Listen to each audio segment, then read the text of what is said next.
뉴욕 증시는 일제히 하락하면서 마감했습니다. 간밤 시장을 긴장케 했던 이슈는 우선 미국의 부채 한도 협상이었죠. 제니 옐런 재무장관이 협상에 실패할 경우 다음 달 디폴트가 올 것이라고 경고하기도 했기 때문입니다. 과연 이번 협상에서 어떤 성과를 낼 수 있을지에 그래서 이목이 집중됐는데요. 이 점 자세히 짚어보도록 하고요. 또 시장이 주목했던 이슈가 또 하나가 있죠. 앞으로 오는 10일과 11일에 각각 나오는 소비자 물가지수와 생산자 물가지수, 이 점도 어떻게 나올지 이야기해보도록 하겠습니다. 김태수 위원님과 함께합니다. 안녕하세요. 네, 안녕하세요. 네, 간밤 시장 어떻게 보셨을까요? 네, 바이든 대통령하고 케빈 메카시 하원 의장 만나기로 했는데 이 부분이 이제 좀 흐지부지 되는 그런 상황이 됐어요. 왜냐하면 메카시 이 하원 의장이 장마감 직전에 이제 장마감 후에 이제 회의를 하기로 했는데 장마감 직전에 협상이 다음 주까지 지속될 거다, 좀 연기될 거다, 뭐 이런 얘기를 했습니다. 그러다 보니까 좀 흐지부지해 가는 상황이고, 이미 하원에서는 이제 지출 삭감 법안을 통과를 시켰어요. 근데 이게 상원 쪽에서는 뭐 통과될 가능성이 거의 없다라고 평가가 되고 있고, 그리고 백악관에서는 상원에서 통과하더라도 거부권 행사하겠다, 이미 이렇게 돼 있기 때문에 민주당하고 공화당하고 뭔가 합의점을 찾기가 쉽지 않다라는 게 지금 상황이고, 이러다 보니까 경기 위기가, 침체 위기가 이제 더 다가오고 있죠. 그래서 이제 미국 은행들의 거의 절반 정도가 지금 대출 기준을 상당히 강화하고 있다는 소식이 있었습니다. 그러면서 금융산업이 지금 뭐 S&P 500이 0.3% 이제 보합권 수준으로 올라왔는데도 불구하고 금융 쪽이 아직까지도 마이너스 6% 이상 하락을 해 있거든요. 근데 금융 쪽 내에서도 은행 산업은 지난 1년 동안 마이너스 20%나 하락해 있는 상황이기 때문에 아주 좋지 않은 그런 상황이 계속 이어지고 있습니다. 경제 전망 관련해서 지금 소비자 소상공인들, 중소기업이나 이런 소상공인들의 신뢰도가 2014년 이후 최저 수준으로 떨어지고 있다. 그리고 IBD 경제 낙관 지수도 갑자기 41.6으로 급락을 했습니다. 그러면서 이제 지난 그 4월 달에 그래도 좀 올라간 흐름 추세 탄화했는데 갑자기 꺾여버리는 바람에 시장에서는 이 부분도 좀 염려를 많이 하고 있고, 앞으로 6개월간 경기 전망도 지금 지난해 11월 이후에 최악을 기록하면서 또 하락하는 모습을 보였습니다. 존 윌리엄스 이제 뉴욕 연준 총재가 나서서 이제 한마디 했죠. 지금 현재 인플레이션이 너무 높다. 그러면서 이제 6월 13일, 14일 요때 어쩌면 이제 금리 인상을 중단할 수도 있다라는 그런 약간의 뉘앙스를 남기긴 했습니다. 하지만 올해 전체적으로 금리를 인하할 이유는 없다고 본다라고 얘기를 했기 때문에 이 부분에 있어가지고 여전히 시장에서는 이제 고금리 상태가 지속될 수밖에 없구나라는 그런 불안감을 좀 가지고 있고요. 그리고 지금 이제 인플레이션 데이터 지금 기대하고 있는데, 지금 이 인플레이션 데이터가 사실 그다지 좋지는 않습니다. 왜냐하면 아주 미미한 정도의 어떤 하락이나 아니면 제자리 수준을 지금 예상을 하고 있는데, 지금 어떤 핵심 식품이라든가 이런 핵심 소재를 뺀 그런 데이터 같은 경우에도 5.5% 정도 상승을 예상하고 있습니다. 거의 변동이 없을 것으로 예상을 하고 있어가지고 시장에서 이 부분에 대해서 지금 기대는 많이 하고 있습니다. 혹시나 떨어지지 않을까라는 기대는 많이 하고 있는데, 만약 떨어진다라면은 이제 6월 달에 금리 인상이 중단되겠다, 이런 확신이 서기 때문에 시장에는 긍정적으로 작용을 하게 되겠죠. 하지만 지금 현재까지는 아직 그런 기대감이 크지 않다라는 거고요.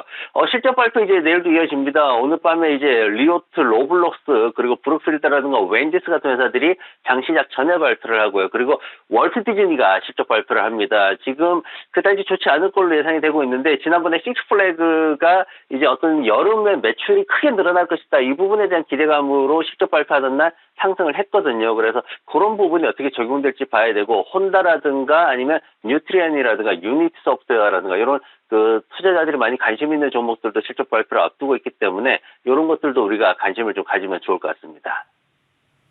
네, 오늘 밤에는 소비자 물가지수뿐만 아니라 디즈니 등 정말 많은 기업들의 실적 발표도 체크해 주시기 바랍니다. 그럼 종목별 이슈들도 확인해 볼까요?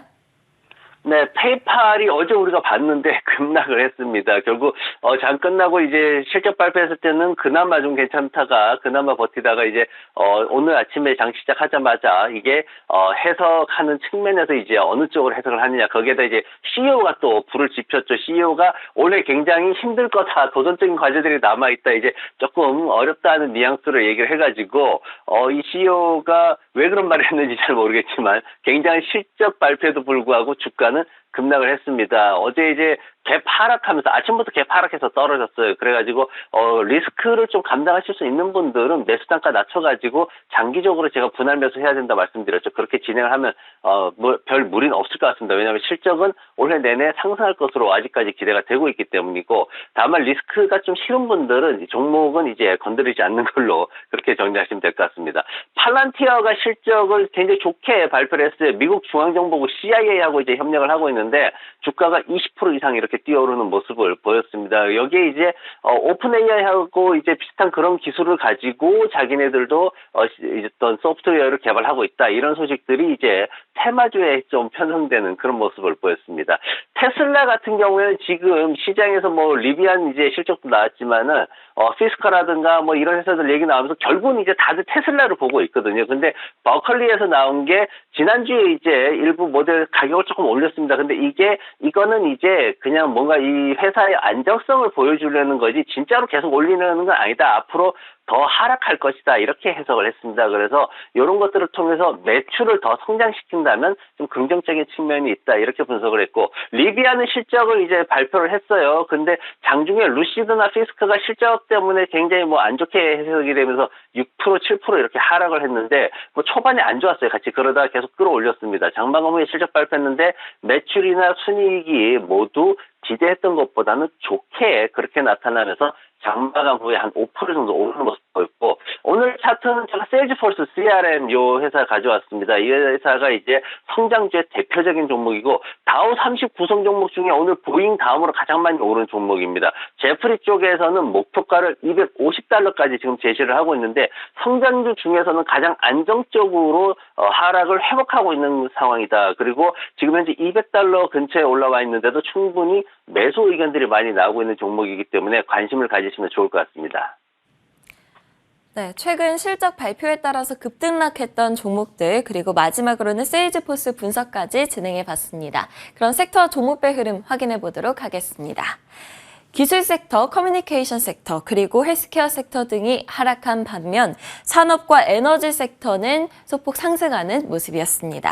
이날 반도체 섹터가 빨간불을 켜면서 좋지 못한 흐름을 보였는데요.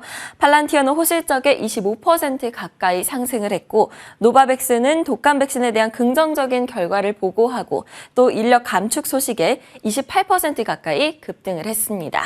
반면 페이팔은 무려 12%나 하락하는 모습이었습니다. 오늘 살펴볼 종목으로는 AMD를 가져오셨어요. 그 이유가 뭘까요? 네, AMD가 이제 지난번에 업계가 최저점에 도달했다라는 낙관론으로 인해서 주가가 상승을 했습니다. 그러면서 이제 여러 차례 우리도 매수나 이런 의견으로 봤는데 조금 관리가 필요하다라는 생각이 들었습니다. 최근에 이제 AMD가 AMD 데이터 센터 앤 AI 테크놀로지 프리미어라 그래서 이제 지난밤에 이제 하나의 행사를 열었죠. 굉장히 긍정적으로 많은 얘기를 했는데 거기에 대해 또 마이크로소프트하고도 또 협력 관계에 있다, 이렇게 얘기를 하면서 또 시장에서는 또 긍정적으로 평가가 이어졌습니다. 다만 이제 마이크로소프트는 아니다라고 얘기를 한 게 조금 문제가 됐지만 그래도 기대감은 계속 올라가고 있습니다. 약세론자들은 지금 엔비디아한테 아무래도 좀 뒤처지고 있는 그런 부분이 있다라고 평가를 하고 있고, 그리고 최근에 이제 인텔이 너무 빠르게 또 성장을 하다 보니까 그런 성장성에도 밀린다, 이런 부정적인 좀 평가를 하고 있습니다. 지난 1분기 실적은 사실 굉장히 안 좋았습니다. 좋지 않았는데도 불구하고 이제 재고 떨이 하다 보니까 어쩔 수 없이 할인을 해야 됐던 부분이고, 그러다 보니까 실적이 안 좋았고, 이제 이런 상황에서 2분기나 이제 전체 2023년도 전체로 봤을 때도 실적이 그다지 개선될 것 같지는 않다, 지금 이렇게 얘기를 하고 있습니다. 약간 EPS가 마이너스 23% 정도 감소할 것으로 그렇게 예상을 하고 있기 때문에 회복은 내년에나 가능할 것이다, 이렇게 전망을 하고 있습니다. 다만 이제 전체적으로 이제 어떤 저점에 대한 기대감이 있다 보니까 주가가 올라온 거고, 우리가 2월 21일 날 하고 4월 26일 날 방송을 했어요. 그때 이제 해가지고 4월 달에도 이제 $82 구간이 적절하다, 뭐 이렇게 말씀드리면서 목표가 $102까지 잡았는데, 그때 이제 모건 스탠리에서도 비슷한 보고서를 냈습니다. 근데 지금 이제 급등해서 올라오는 추세가 너무 가파르게 올라오고 있다라는 게 문제가 됩니다. 그리고 거래량도 급등락하고 있는 모습이 보이고 있기 때문에 일부 수익 실현 후에 좀 지켜보는 게 좋겠다, 이 말씀을 드리고 싶고요. 이거는 지금 애플에 대해서도 지난주에 봤듯이 마찬가지 의견인데, 대형 기술주들에 대해서 어느 정도 이제 실적 발표 후에 고점을 찍고 있는 상황이기 때문에 비중을 조금 줄여주시는 게 지금 상황에서 좋을 것 같고, 앞으로 이제 정치적인 측면에서 어떻게 진행될지 굉장히 불안하기 때문에 이런 부분들에 대해서 우리가 좀 더 지켜보면서 안전하게 좀 가야 될 것 같습니다. 오늘 살펴볼 종목으로 AMD 꼽아주셨습니다. 일부 수익 실현 후에 추세를 지켜보자 이야기해 주셨습니다. 지금까지 클로징벨 김태수 위원님과 함께했습니다. 오늘도 좋은 말씀 감사합니다. 네, 고맙습니다.